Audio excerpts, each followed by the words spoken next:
السلام علیکم ورحمۃ اللہ وبرکاتہ۔ ہمارے اکثر طلبہ ساتھی امتحان کے بارے میں بہت زیادہ محسوس کرتے ہیں کہ یہ شاید کوئی بوجھ والی چیز ہے، اس کا تو کوئی فائدہ نہیں ہے، تو اس لیے ہم چاہتے ہیں کہ آج ہم آپ کو بتائیں کہ امتحان کا کیا فائدہ ہے۔ امتحان کا پہلا فائدہ یہ ہے کہ آپ کو اپنا سبق دہرانے کا موقع مل جاتا ہے، اور سبق کے دہرانے کا کیا فائدہ ہے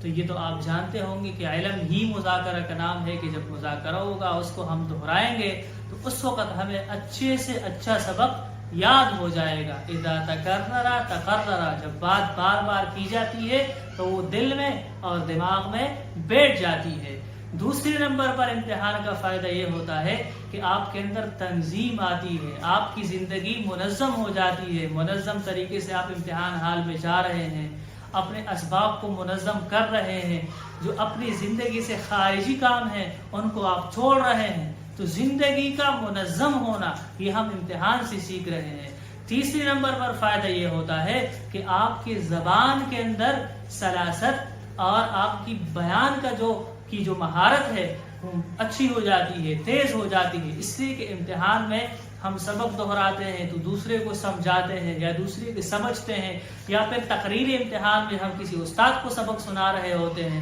تو کوشش کرتے ہیں کہ اپنے دل کی بات اچھے انداز میں بیان کرے تاکہ استاد مجھے زیادہ سے زیادہ نمبر دے دے۔